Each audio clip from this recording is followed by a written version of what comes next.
Let's kick it off the AFC North. Baltimore Ravens. Biggest need and a draft solution for it. Who you got, B-Mac? All right. So I think I sent in two different names. Number one, the biggest need for Baltimore is either O-line, D-line. But with them being at 27, I think they have value attacking the offensive line. And I got my notes kind of messed up, so Harry gonna have to help me out here. I can't remember exactly what the final name that I sent. Did you say Gray Zabel? That's who I have. Yes. Because I think he will be available. Yeah, I have Gray. That's who I got. I had it. I gave it a different name, but I don't think this player, the first player I gave, won't be available at 27. And if he is, whoo, Baltimore. But I have Baltimore attacking the offensive line. Guard is a huge necessity for the Baltimore Ravens. You know, they lost Patrick McCarry to the Jags. They need to add depth. They need to add talent. And I love Gray. He is a mauler. He fits Baltimore Raven like football, especially when they run the football. Their running style, his play style fits everything that Baltimore loves to do, especially with Derrick Henry. We know they're going to continue to feature him in the backfield. He's a guy who's really gained a lot of positive traction. I know you know a lot about Gray. You've watched him a lot, Mike. I think this would be a match made in heaven for the Baltimore Ravens. Selecting at 27. Now, who knows? It could be a run on the interior lineman where he might not be there at 27. But I think this is a need for the Baltimore Ravens. Offensive line, you got to go find a guard. I think that to me is a very Ravens-y pick, and I agree that offensive line is your biggest. Yep. In guard. I mean, not necessarily tackle. Obviously, Ryan Stanley getting up there in his mid-30s. They just re-signed him. His injury history, maybe you want a guy with tackle versatility. But it's definitely the guard position. Andrew Voorhees, there's a reason he fell out of favor there last year. Daniel Faalele, he's fine. But, like, if you could upgrade at that position, that's where I'm looking. Zabel feels like a Raven because more often than not, they just draft guys who are good. You know, they just take the guy who falls to them, who everyone kind of knows is good. Maybe he doesn't have the highest ceiling, Zabel, but he's just a good football player. The guy I wrote down, though, Josh Simmons, the Ohio State tackle. Now, I'm not sure everyone's going to go to bat for him because of obviously the knee injury, the patellar tendon tear. Not a great injury for an offensive lineman. May cost him a good chunk of his rookie season, depending on his recovery. But it's something that he can start at guard. He has the body type kind of more of a guard than a tackle, but obviously he's played tackle throughout his career at San Diego State, Ohio State. But he's a guy that the Ravens can uniquely wait on. And then if you draft him, you have your left tackle in waiting whenever Ronnie Stanley does hang it up, whenever he does go down, because obviously with his injury history, like you have to prepare for that.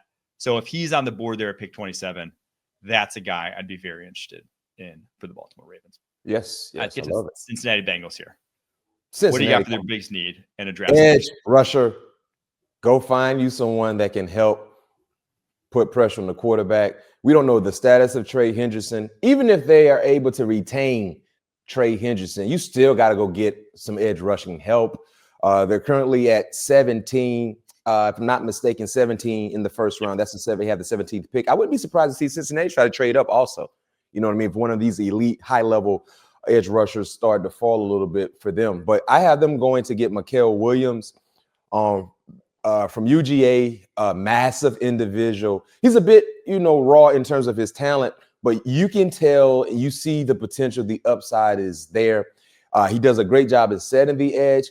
And this is an area of need for Cincinnati. You know what I mean? This is an area of need for Cincinnati with or without Trey Hendrickson. I think this is the direction they need to go. And I think Mikael would definitely be there around this 17th pick for Cincinnati. Yeah, and he feels like of all those first-round edges that could be on the board there for him, he feels the most like their type, right? Like historically, you go back just because obviously that regime, Duke Tobin, has been there for over 2 decades. But just guys like Carlos Dunlap, guys like Michael Johnson, even just Miles Murphy, who they just drafted in the first round. They like 6'4" plus. They like 34 plus inch arms. They like true 4-3 defensive ends that can set that edge. And if there's anyone in this class that fits that bill, it's Mikael Williams. So would not surprise me if he's the pick. I went a little different route for the biggest need. I think the guard position is massive for them right now because they're close. They're close to a good offensive line. And again, going all in on offense the way they did, especially at wide receiver, I think your strategy now is invest all my resources, not all, but invest resources along this offensive line in this offense and just have a juggernaut, right? The defense side of the ball, it's not completely bereft of talent, but 2 more additions to this defense isn't exactly making it an elite defense. They still have their issues. In a lot of positions, they have guys highly drafted, whether it's edge, who they just took in Miles Murphy, whether it's defensive back, where they've taken a bunch of guys in the top 100 the last 3 years. None have completely panned out. So I think they're going to kind of let it ride with that. Mm-hmm. And I'm turning my attention to the guard position, where they have Cody Ford currently slated to start at right guard. That's not a guy I want starting. So I have Wyatt Milam, the West Virginia tackle, who's going to be a guard because of his length.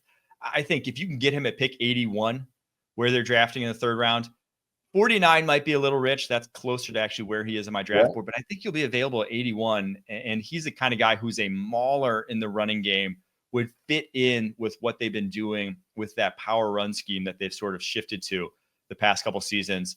To me, they have to, pick 17. You don't necessarily have to go get like a Tyler Booker for the Bengals. You can probably address a higher value position, but that pick 49, that pick 81, they better be taking a guard with one of those. It has to happen in this year's draft, maybe even 2, because of the need there up front. All right, let's get to the Cleveland Browns. What do you got for biggest need in their draft solution? They need a lot, Mike. They need playmakers, and it starts with the 2nd overall pick. Of course, they can go quarterback. I feel like Kevin Stefanski, knowing this is not his last opportunity, but he has to really show life. Mm-hmm. I think he rocks with a veteran quarterback, so they will use the number 2 selection on Abdul Carter. I have them selecting Abdul Carter, and the main reason why is because which position, being at number 2, Mike, gives you the fastest opportunity to try to win now or be competitive. When you're in a division that you see Lamar Jackson twice a year and Joe Burrow twice a year, with T. Higgins and Jamar Chase back happily paid, you got to go find guys that can help hunt those guys with Myles Garrett. Name me a better quarterback hunter than Abdul Carter. And like I said, this isn't like a lame duck year for Kevin Stefanski, but it kind of is, because if they lay an egg, that whole coaching staff is gone. So, Mike, if you're Kevin Stefanski, if you're sitting here looking like, yeah, I can go draft a Shedeur Sanders, but do I have time to wait for him to develop? Or do I need to go get a guy I know who's ready-made right now, regardless of what's surrounding them, and can give me numbers? Abdul Carter success doesn't pertain about what's happening around him. It's about what he does against his matchups, and we've seen the ability. He's shown the ability to win those matchups. So I have Cleveland taking Abdul Carter, and also too is I guess is a personal bias for me, because it seems like anytime they draft a quarterback, it doesn't work out. So spare some of these young talented quarterbacks and just overlook them and take a defender, please. No, I'm right there with you. I think Abdul Carter at number 2 is one of the biggest no-brainers in this draft. You're telling me that I get 5 years of Myles Garrett and Abdul Carter, 5 years of the best edge rushing duo in the NFL, which I mean, Abdul Carter, maybe not year 1. Obviously, year 1's lofty to expect that from him. But I think we all think the kind of prospect he is something that if you paired him with Myles Garrett, you have, again, the best pass rush in the NFL for 5 straight seasons, or at least 4 straight seasons after his rookie year.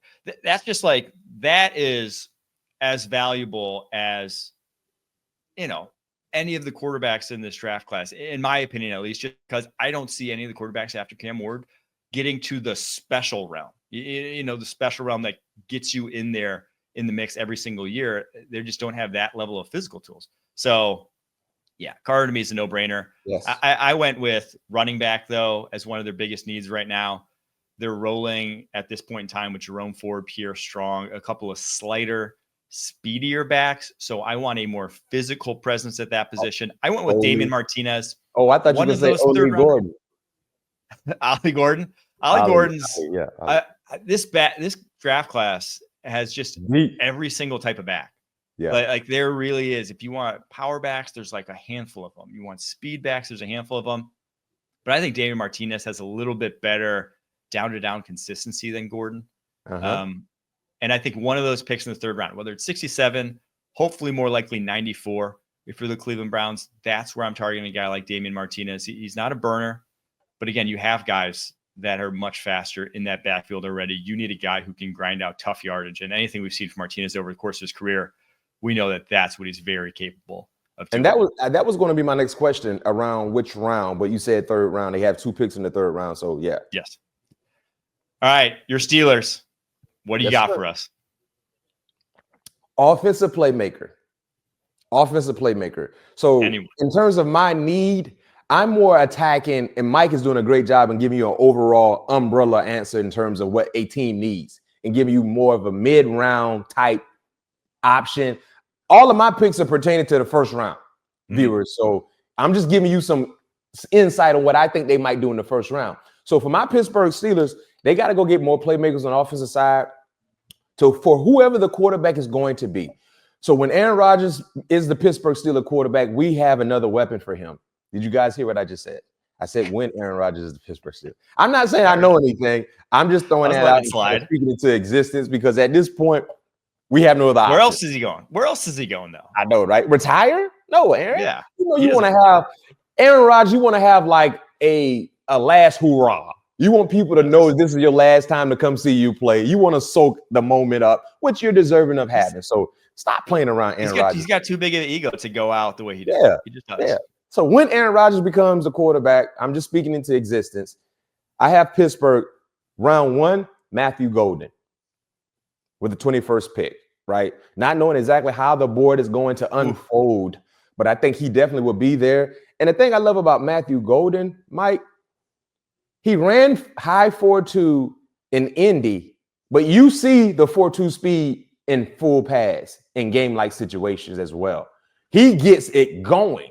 And the thing I like about this matchup with George Pickens, DK Metcalf, 2 bigger guys, now you got a smaller, shiftier, fast guy that can really create separation and commanding the slot areas more than none. When you look at the other 2 guys he can work with as well. So I love this for Pittsburgh. I love this for Aaron Rodgers. Matthew Golden would be my go-to in terms of being an offensive playmaker that's available in round 1. Yeah, you have a true, so DK and Pickens, they are much more outside X, whatever, like vertical tree receivers. Golden is a full tree receiver. He is, unlike most guys that go break 4.3, you're like, well, can they run a route?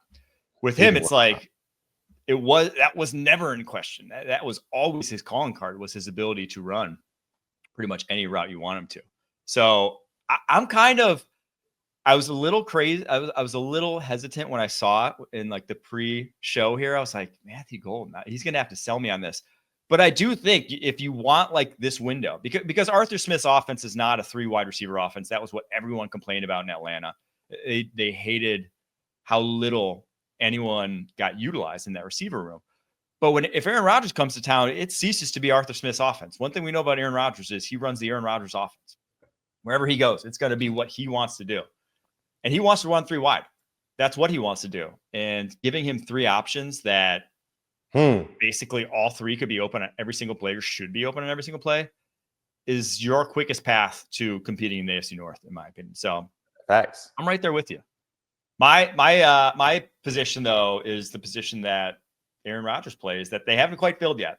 And even if they do fill, I still think they should address, because my take on this quarterback class is after Cam Ward, I'd love to draft a guy in round 3.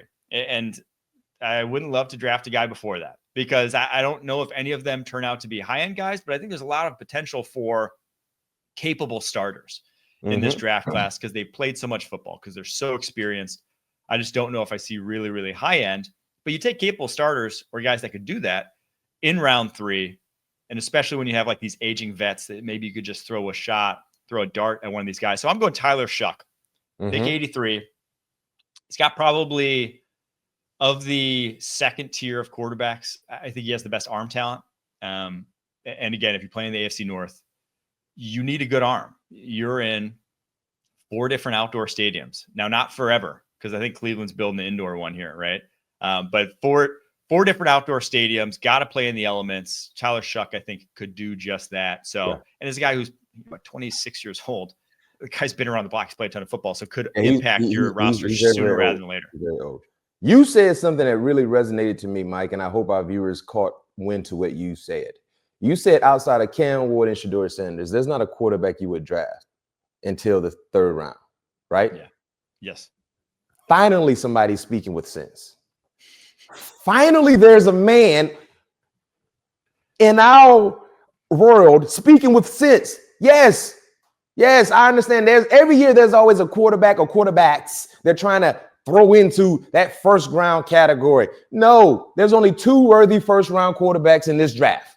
2. Now, I understand because of how significant the need is, you might want to throw in another name, but no, there's only 2 legit 1st round quarterbacks in this draft, and that's Cam Ward and Shedeur Sanders. Any other quarterback, I'm right there with you. I think their legit, realistic value is 3rd round at best. Now, because of the need, you're going to see some guys go. Might see a 3rd go in the 1st round. But when you turn on the pure tape and you just dissect it from in to out, there's only 2 legit 1st round quarterbacks. And if Pittsburgh, and to your point, Pittsburgh, at this moment, we don't have a 2nd rounder. So if we do get a quarterback, you either have to try to move up, get in the 2nd round and try to go get one, or you're going to get one, to your point, in the 3rd round, which would be great. I think Shook is a pretty good quarterback, but me personally, in terms of developmental and just higher upside, I would prefer Jalen Milroe because that 4-3, if he can just learn how to really, really throw the ball with confidence and be consistent, you got a diamond in the rough. If he can just learn that, just being consistent, because he'll give you those moments, then he give you the oh no moments, like what the freak is going on, bro? Oh my goodness, here you go. Too many of those surface in this game. As a quarterback, you cannot give me these what the freak moments. What are you doing, bro? Where you throwing the ball? Stop. Find a way to be consistent. That's his issue, Mike. You know I ain't lying. That's his issue. It's funny because actually my buddy Jim texted me yesterday. He's like, doesn't Jalen Milroe make a ton of sense for the Steelers at this pick? He's like, doesn't it make a ton of sense? And I was like, my response was, if they didn't want to roll with Justin Fields, I don't think they'll want to roll with Jalen Milroe. Like if they didn't want him as the future with what he brought to the table, because I think Milroe right now is just a less polished version of Fields, which is like scary given where Fields is developmentally. But like if they were willing to just say, hey, yeah, you can go to the Jets, we'll let you walk after seeing him for, the 8 games he played throughout the season, I don't know if they would want to ride with Milroe just because of the similar skill sets being brought to the table, but obviously it could be wrong. We shall see.